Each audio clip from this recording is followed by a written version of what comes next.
తీసుకోవడం జరిగింది. మరి హరీష్ అన్న ఆశీర్వాదంతో నేను మున్సిపల్ చైర్మన్ కావడం జరిగింది. మరి స్థానిక శాసనసభ్యులు చింతప్రభాకర్ గారి ఆశీర్వాదంతో నాకు ఒక సంవత్సరం చైర్మన్ అవకాశం వచ్చింది. మరి ఇక్కడ 5 కోట్ల అభివృద్ధి కార్యక్రమాలు చేయడం జరిగింది. మన సదాశివపేట మున్సిపాలిటీలో మీటింగ్ గాను మినీ అసెంబ్లీ లాగా తీసుకోవడం జరిగింది. మరి సదాశివపేటలో చెప్పుకుంటే ఎవ్వరూ చేయనటువంటి అభివృద్ధి హరీష్ అన్న చింతప్రభాకర్ ఆశీర్వాదంతో ఇక్కడ అభివృద్ధి కార్యక్రమాలు చేసుకోవడం జరిగింది. మరి ఈ రోజు 2 సంవత్సరాలు అయిపోయింది. ఈ రోజు మున్సిపాలిటీకి 1 లక్ష రూపాయల నిధులు గిట్ట రాలేదు. మరి కొద్ది రోజు 2 సంవత్సరాల క్రితం అబద్దాలను చెప్పి రాష్ట్రంలోనే కాదు భారతదేశంలోనే అబద్దాల ముఖ్యమంత్రి మనందరికీ తెలుసు. ఆయనకు అవార్డు ఇవ్వాలంటే అవార్డు ఇవ్వాల్సి వస్తుంది, ఆస్కార్ అవార్డు. మరి అబద్దాలు చెప్పి ప్రతి వ్యక్తికి మోసం చేయడం జరిగింది.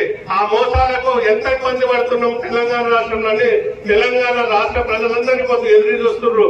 ప్రతి కులానికి, ప్రతి వ్యక్తికి, ప్రతి మహిళకు ఏ విధంగా మోసం చేయాలో డిక్ట్ అయినటువంటి రేవంత్ రెడ్డి గారి మోసాలకు మోసపోయామని ఈ రోజు తెలంగాణ ప్రజలు బాధపడుతున్నారు. కాబట్టి మనం ఈ రోజు గుణపాఠం చెప్పాలంటే ఓటు రూపకంగా మనం చూపెట్టాలి. కాబట్టి ఈ రోజు మన సదాశివపేట ప్రజలు తప్పకుండా 26 మండలంలో గెలిపించి హరీష్ అన్నకి ఈరోజు గిఫ్ట్ ఇవ్వడానికి మరి ఈరోజు చెప్తున్నాను, నా వార్డులో మైనార్టీ సోదరులందరూ ఏకగ్రీవంగా తీర్మానం చేయడం చాలా సంతోషమైన విషయం. సంఘం కూడా ఏకగ్రీవంగా తీర్మానం చేసింది. వారికి పాదాభివందనం తెలియపరుస్తున్నా. ప్రతి వార్డులో, ప్రతి వ్యక్తిలో మనకు తెలిసిన వాళ్ళందరినీ చెప్పుకొని 26 వార్డులలో ప్రతి మనం సహకరించుకొని అందరం మిగిలియాలని చెప్పేసి నాకు ఈ అవకాశం ఇచ్చినందుకు ధన్యవాదాలు తెలియపరుస్తున్నాను. ఎన్నికల్లో భాగంగా ప్రచారానికి రావడం మనందరి అదృష్టం. గతంలో కూడా చాలా వార్డు గ్రహిస్తుంది మున్సిపాలిటీలో. శ్రీశైలం గారు, 19వ వార్డు అభ్యర్థి బరాడి గారు, 20వ వార్డు మంజుల గారు, 23 ప్రియాంక గారు, 24 స్వప్నం గారు, కుమార్ గారు, 26 మా శివరాజ్ గారి సతీమణి అపర్ణ గారు.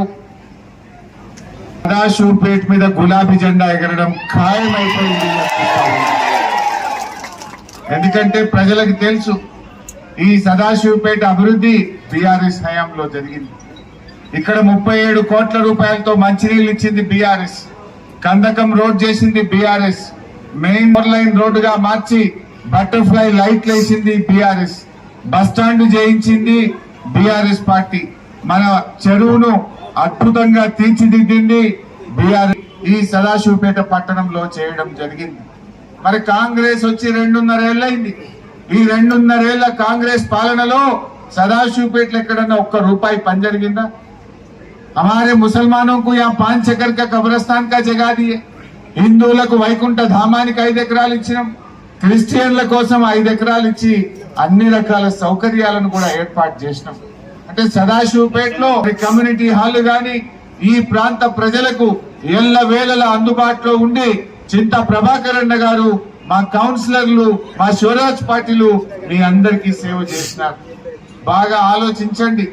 ఇవాళ కేసీఆర్ గారి హయాంలోనే ఈ రాష్ట్రంలో మున్సిపాలిటీలు అద్భుతంగా అభివృద్ధి జరిగినాయి. చిన్న చిన్న పట్టణాల్లో కూడా బటర్ఫ్లై లైట్లు, సీసీ రోడ్లు, బస్తీ పౌర సేవల్లో పారదర్శకత పెంచాం. ప్రజలపై పన్నుల భారం వేయకుండానే మంచి సేవలిచ్చింది మన బీఆర్ఎస్ పార్టీ. మున్సిపల్ మంత్రి రేవంత్ రెడ్డి ముఖ్యమంత్రి 2 ఏళ్లలో 1 వార్డన్ వచ్చిందా? మొత్తం పల్లెలు ఆగమైపోయినాయి. పట్టణాల్లో పారిశుధ్యం కూడా లోపించింది. కనీసం వీధి దీపాలు బుగ్గలు కూడా వేయని చేతగాని ముఖ్యమంత్రి రేవంత్ రెడ్డి. బుగ్గలేసే తెలివి లేదు. ఇంకా విజన్ 2047 అని గొప్పలకు పోతా ఉన్నాడు మన రేవంత్ రెడ్డి గారు. ఇవాళ చెత్త కూడా సరిగా తీస్తలేడు. చెత్త తీయడం చేత కాదు కానీ చెత్త మాటలకైతే తక్కువ లేదు. నోరిప్పితే బూతులే మాట్లాడుతున్నాడు, అబద్దాలు మాట్లాడుతున్నాడు. ఈ ముఖ్యమంత్రి ఈ అందానికి ఈ చెత్త మాటలు నేర్చుకోవడానికి హార్వర్డ్ యూనివర్సిటీ పోయించిందట. నువ్వు హార్వర్డ్ పోయినా, దావోస్ పోయినా, అంతరిక్షం పోయినా నీ బుద్ధి మాత్రం మారదు. నీది కుక్కతోక వంకర బుద్ధి. నోరిప్పితే చెత్త మాటలు, చిల్లర మాటలు తప్ప ఒక్కటన్నా సరిగా మాట్లాడతాడా? రేవంత్ రెడ్డి పాలనలో నిరుద్యోగులకు ఉద్యోగాలు ఇస్తా అన్నాడు, దానికి కత్తెర పెట్టిండు. ఇవాళ ప్రజల జేబులకు కత్తెర పెట్టిండు. ఎల్ఆర్ఎస్ ఆనాడు ఏమన్నాడు, బీఆర్ఎస్ ఉంటే కాంగ్రెస్ వస్తే ఎల్ఆర్ఎస్ ఫ్రీ అన్నాడు. అయిందా? కానీ ఇవాళ ఎల్ఆర్ఎస్ ధరలు పెంచి పేదల ముక్కు పిండి ఎల్ఆర్ఎస్ పైసలు వసూలు చేసింది కాంగ్రెస్ పార్టీ. మాట తప్పిండు రేవంత్ రెడ్డి. ఆనాడు కాంగ్రెస్ అధికారంలోకి వస్తే ప్రజలందరికీ ఉచితంగా ఎల్ఆర్ఎస్ రెగ్యులరైజ్ చేస్తాం, ఒక్క పైసా తీసుకోమన్నాడు. కానీ పైగా ధరలు మాత్రం పెంచిండు. ముక్కు పిండి కొంటే 5,000 పన్ను పెంచిండు. బండి కొంటే ప్రతి బండి మీద 5,000, 10,000 ట్యాక్స్ పెంచిండు. బండ్లకు ట్యాక్స్ పెంచిండు. మా పిల్లలు యూత్ కనబడుతుండ్రు.